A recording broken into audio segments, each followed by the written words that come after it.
A very good evening to you. I'm Pearson Bowen. A 39-year-old man has been charged for posting information about a government minister on social media.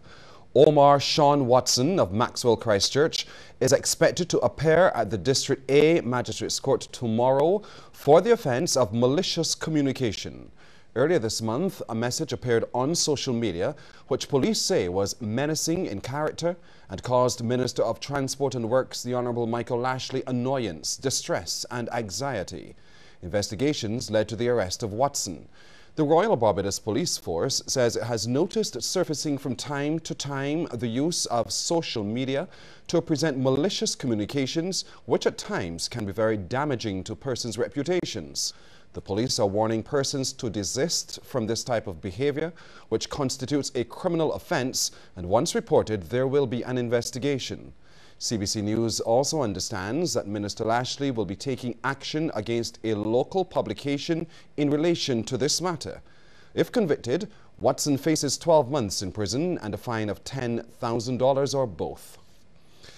A decision has been made to abandon the White Hill Road in St. Andrew. Minister of Transport and Works Michael Lashley made that declaration after touring the area with other officials today.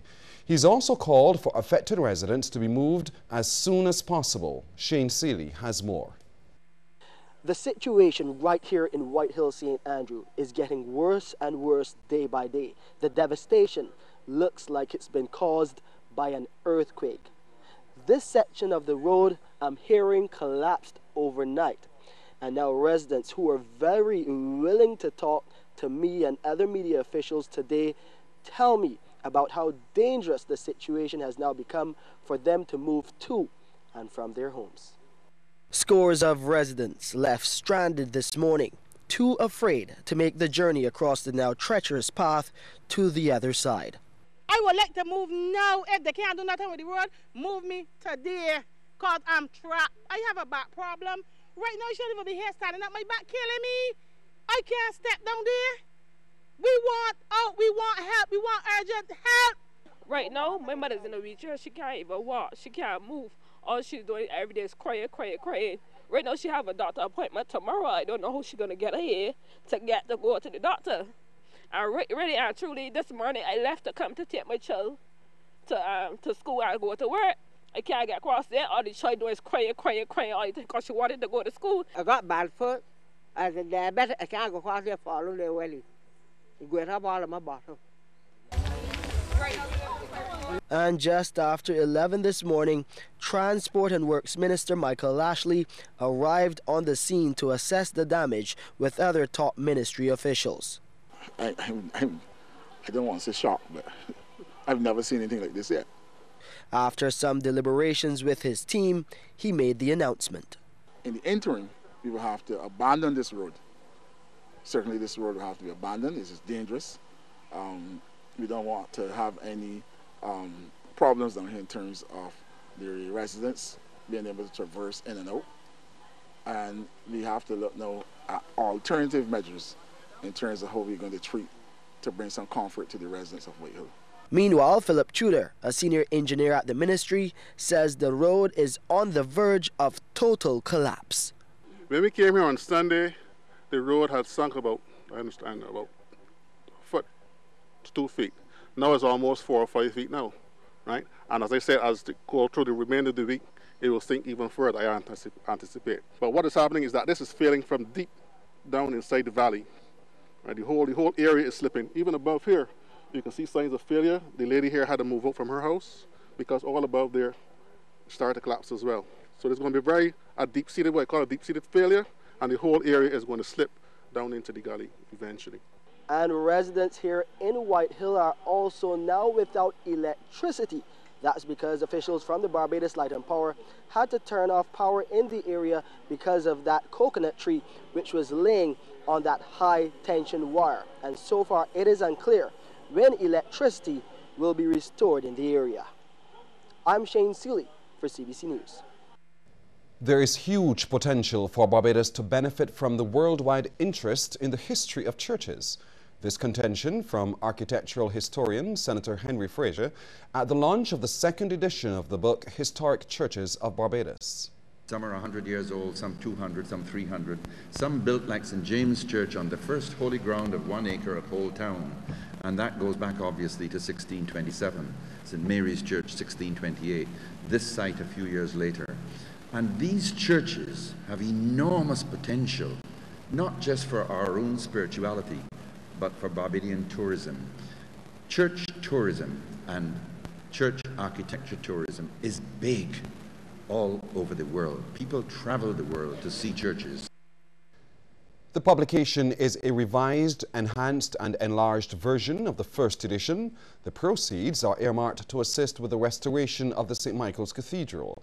About $10 million is needed to restore the building. And Bishop of Barbados and Archbishop of the West Indies, the Most Reverend Dr. John Holder, hopes book sales will make a significant contribution to the cause. The book is a literary gem that highlights that portion of our Barbadian heritage that is captured in our church buildings. The crisp narratives and the captivating photographs indicate that we have a text that is world class. I have no doubt that it will appeal to Barbadians and visitors alike who will all want to possess a copy. A temporary restriction is now in effect on all poultry and poultry products from the United Kingdom and the European Union. This follows the confirmation of outbreaks of highly pathogenic avian influenza H5N8 in the United Kingdom, the Netherlands and Germany. This according to a senior veterinary officer in the Ministry of Agriculture, Food, Fisheries and Water Resources Management, Dr. Mark Trotman. He says a temporary restriction has been placed on the importation of all live birds, hatching eggs, and on fresh, frozen and chilled poultry meat and products, including table eggs, from the United Kingdom and all member countries of the European Union. More news ahead in just a moment, but first, we want to hear from you on this question. Do you believe Barbados should utilize churches more in its heritage tourism push? Text yes or no to the short code 8111. Those results are coming up at the end of the news.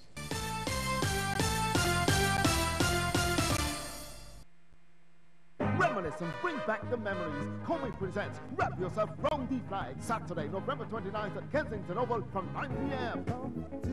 Wear your national colors and celebrate our nationhood with the Troubadours International. Promise, Mr. Dale, Richard Stout, Tony Grisette, Carolyn Leacock, and from New York, Lou Jake Skirton. Tickets on sale at Ticket Pal box offices at $48. Get your early bird and board member tickets at $40. Wrap yourself round the flag, a night of patriotic nostalgia.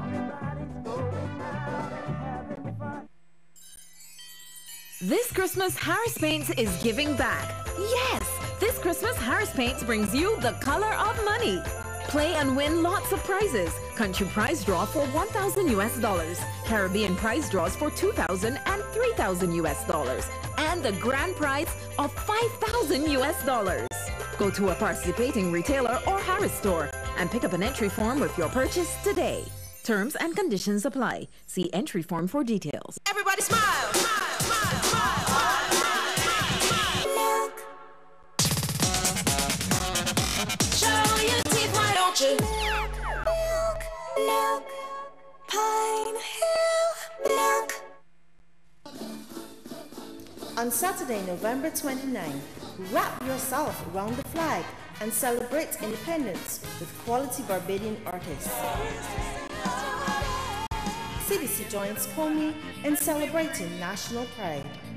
Oh, lonesome me.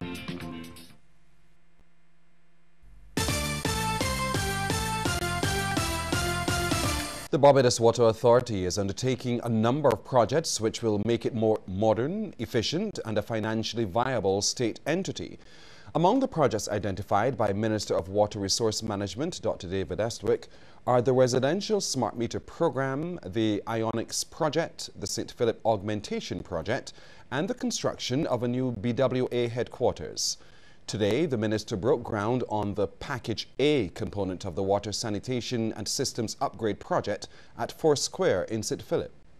The Barbados Water Authority and the Barbados Workers Union have significantly contributed through frank and open and intense discussions and sometimes subsequent agreements to ensure that the fruition of this opportunity is realized.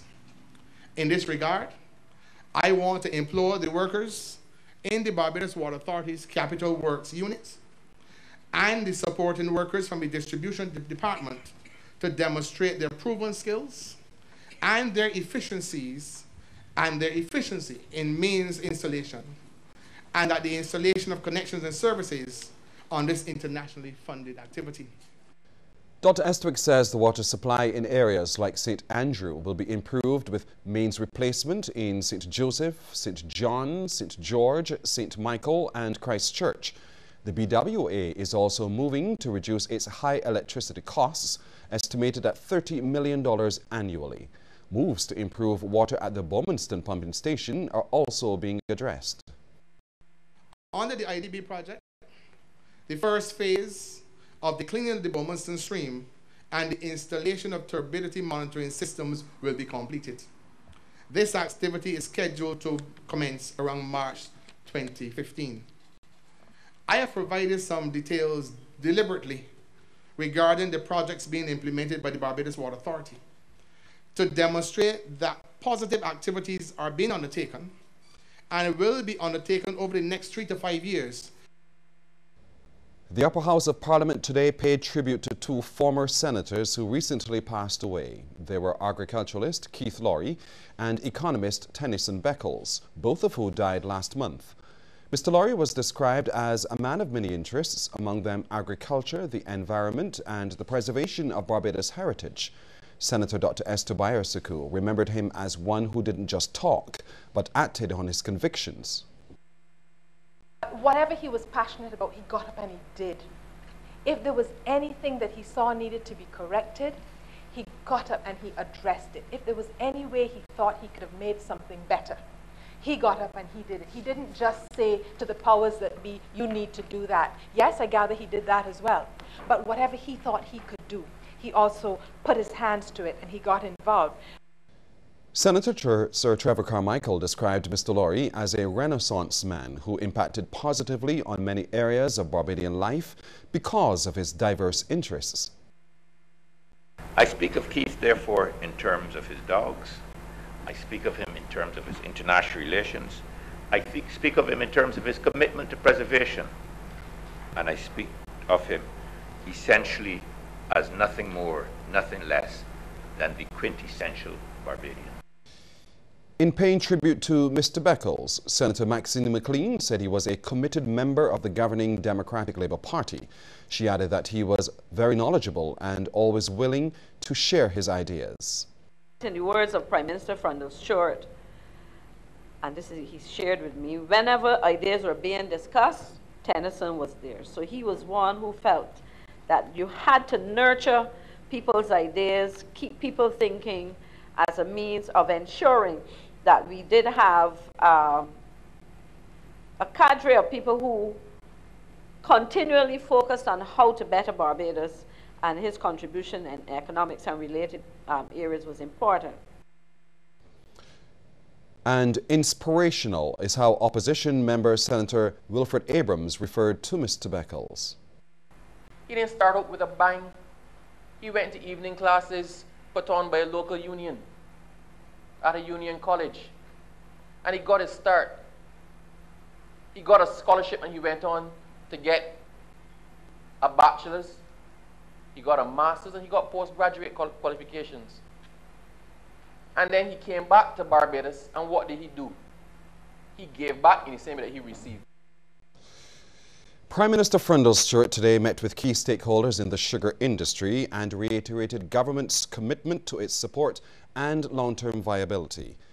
He met with the representatives of the industry, including the Barbados Workers Union, led by its General Secretary Tony Moore, the Barbados Sugar Industries Limited, led by Chairman Patrick Bethel, the Barbados Agricultural Management Company, led by Chairman Dr. Don Marshall, and General Manager Leslie Paris, the Barbados Cane Industry Corporation's Chairman Dr. Atlee Brathwaite, and Project Manager Carl Simpson, the Sugar Industry Supervisors Association, and the Inter-Sugar Partnership.